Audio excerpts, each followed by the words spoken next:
Hi, we're here. This is Geese, Colorado, and this is going to be the hotel where Mile High Con is going to be at in 2024. And I am here with Meg. Hi, I'm Meg Ward. I'm Director of Programming and co-chair of this year's convention. So, Meg, how long have you been with the con? So, I've been coming to the con for 12 years because my son is turning 13 at the end of the month, and that's how I track my attendance, because I know we came when he was a little baby. Okay. Which means I've been involved in the convention on the convention committee for the last 11. And is he a geek too?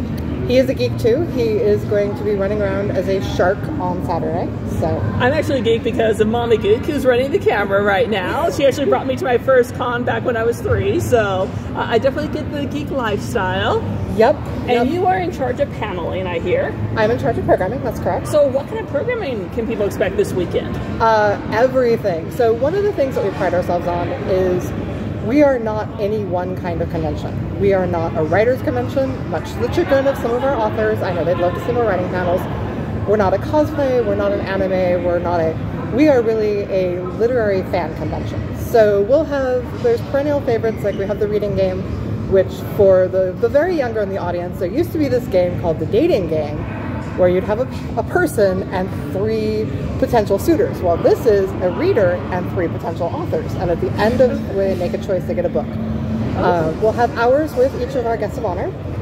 Charlie Jane Anders and Annalie Newitz are going to be doing readings from upcoming projects, aka secret things that aren't out yet. Stephen Barnes is going to teach the magic formula for productivity. I'm not sure what that is, but it sounds very exciting. Rick Sternbach kicks things off tomorrow. He's been involved with Star Trek for years and years and years, so he's going to talk about 30 years of Star Trek Voyager. But we have panels on how to better present your cosplay. We have panels on one I'm really excited about Gothic gardens. We've got a couple of panelists who really love their gardens and really do like beautiful blacks and purples and sort of that traditional Gothic thing.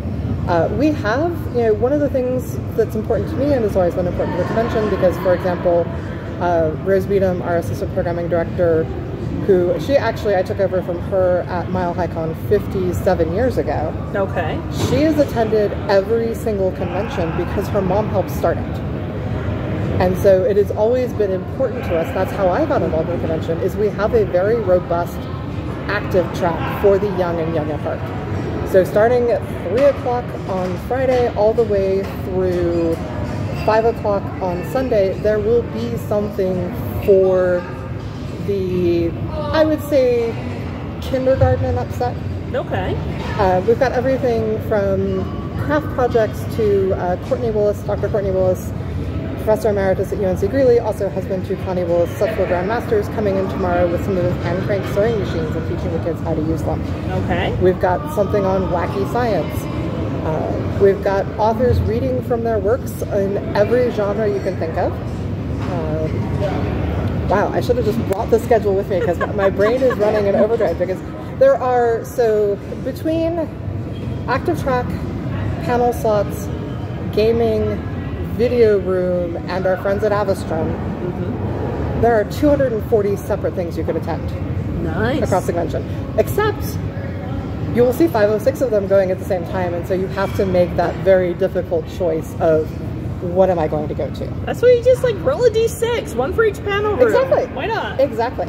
And there's a lot else to do. There's open gaming.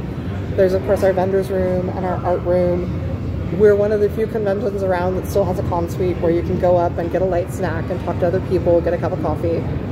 And honestly, you'll see fans clumped everywhere just having a conversation. The authors tend to take over the bar at night. Yep. Authors like to drink and they like to talk, and it gets a little boisterous, and it's a lot of fun. My personal favorite, and it's a panel unique to the convention, is Flash Fiction Chopped. So if you're familiar with Chopped, the television show, you get 4 chefs and they each get a basket of 3 ingredients, and one of them goes away at the end of each round. We do that with a location, a character, and a conflict. Okay. And so 4 authors get about 5-6 minutes to write something. They read it back, the audience votes one of them off the island, and we do it again. Okay, that sounds like a cool twist on a great TV show. Yeah. Mommy Geek's back there laughing because she loves Chopped in the Food Network. So. Yeah, no, I know we're doing the After Dark session at 10 o'clock Friday night, but we have a daytime session, I think, 2 o'clock on Saturday. So you should definitely check it out, Mama Geek. So multiple sample leads. So pretty cool. And a family-friendly event. So definitely if you have a family of geeks, bring them out. Because everyone is welcome here. So absolutely. Yes. And, you know, one of the panels we've got is on unconventional families and relationships because, you know, heard me talk about my wife. We are a convention that is open to everyone. And very committed to being open to everyone and for everyone to feel comfortable. Yep, and in Colorado, for those of you who've seen me cover Fan Expo, that's actually kind of rare. And I do support the cons, so if any of the cons that you see on here, I make sure that all the cons that we cover on Geeks Colorado are friendly cons for everyone. Awesome. So, yeah. Anything else you'd like to leave us with? You know, just that it's a ton of fun. Like, you can get a day pass. All 3 days are $25 at the door. Come check us out, see what it's like.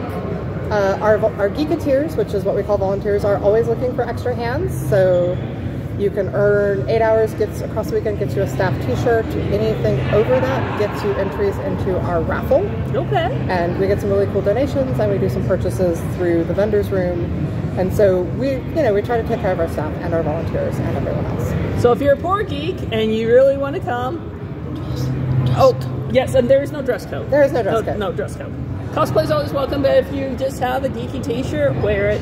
You're good. I mean, I personally, let's see, tomorrow daytime, I'm just running around in, I think, a Haunted Mansion dress that I bought off Her Universe. Okay. I'm dressing up for opening ceremonies because the theme is Modern Muses. Oh, okay. And so a number of us convention staff and authors in the local community are all dressing up as various dark goddesses and things like that. Okay. And then Saturday daytime, I'm running around in a Regency dress. I literally finished an hour and a half ago. Last minute cosplay! Last minute cosplay for the win.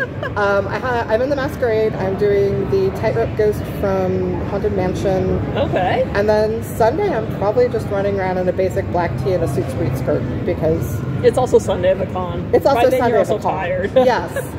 Yes, but you'll see, you know, people will be dressed like you are, people will be dressed like Mama Geek and her lovely dragon shirt.